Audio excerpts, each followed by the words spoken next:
बघताच तोंडाला पाणी सुटणारच. मग वाट कसली पाहिजे, रेसिपीला सुरुवात करूया.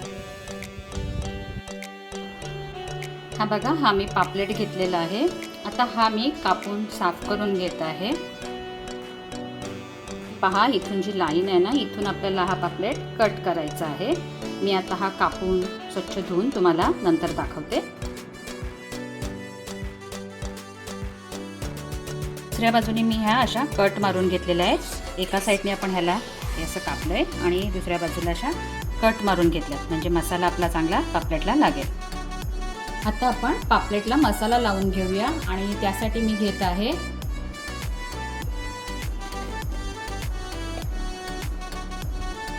मसाला घेत आहे.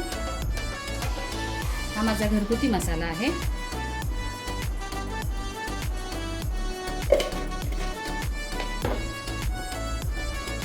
हळद,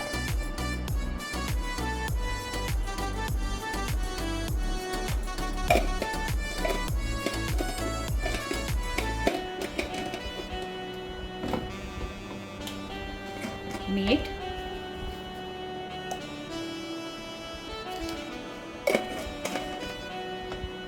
आणि थोडं तेल.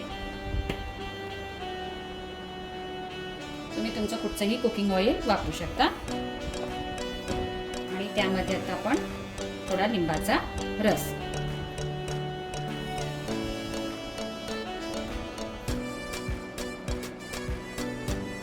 आता ही पेस्ट आपण पापलेटला लावून घेऊया.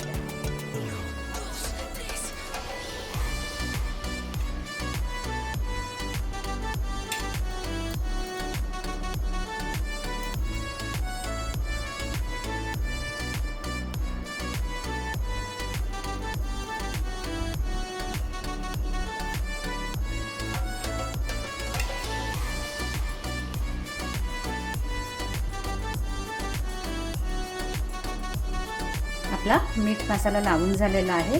आता ह्यामध्ये जे आपल्याला सारण भरायचं आहे त्याची तयारी करून घेऊया.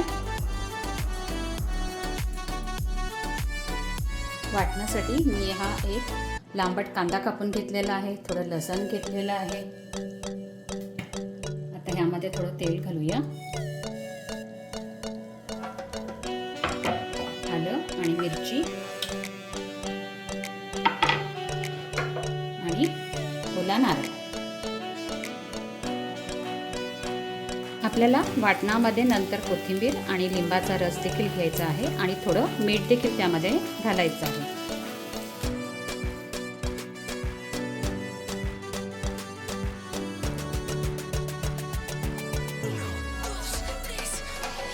हे आपलं वाटण रेडी झालेलं आहे. आता मी हे एका बाउलमध्ये काढून घेते.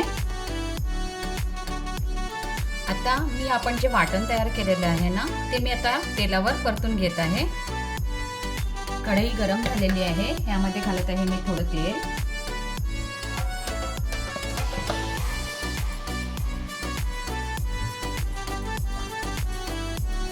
थोडं हिंग,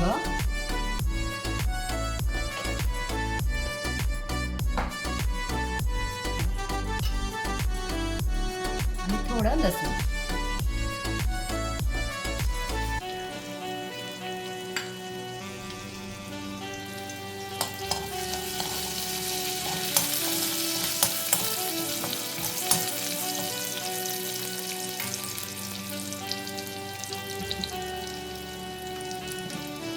आता ह्यामध्ये मी घालत आहे थोडी हळद, अगदी थोडी.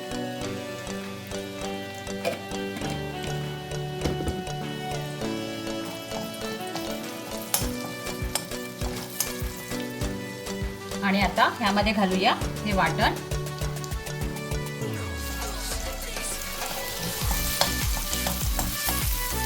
हे चांगलं आपण तेलावर परतून घेऊया.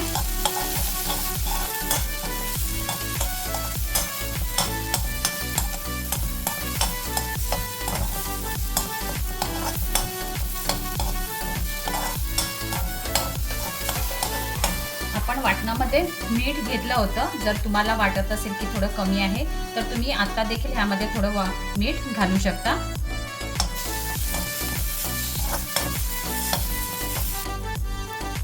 हे झालं आपलं पापलेटचं स्टफिंग तयार. आता आपण हे स्टफिंग एका बाउलमध्ये काढून घेऊया। आता हे वाटण थोडं थंड झाल्यानंतर आपण पापलेटमध्ये भरून घेऊया। आता आपण ही स्टफिंग या पापलेटमध्ये भरून घेऊया।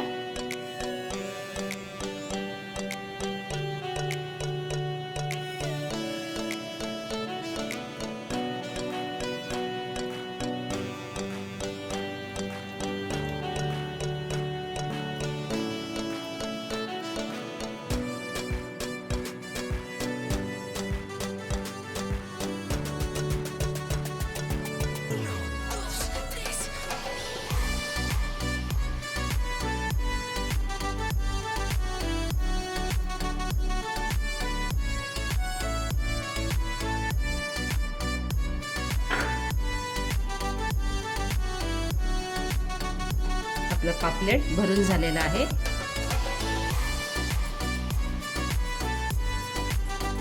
पापलेटला कोटिंगसाठी मी हा रवा घेतलेला आहे, हे तांदळाचं पीठ घेतलेलं आहे आणि हा कॉर्नफ्लॉवर घेतलेला आहे। त्यामध्ये आता थोडं मीठ घालूया आणि थोडी हळद घालूया।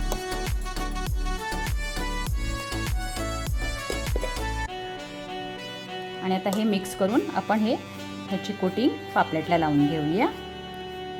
रवा बारीक जाड कुठचाही चालेल।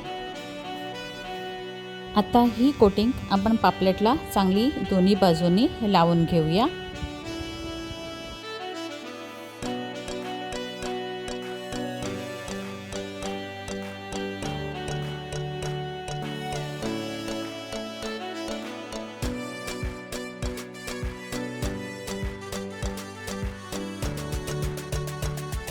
तेल गरम झालेलं आहे।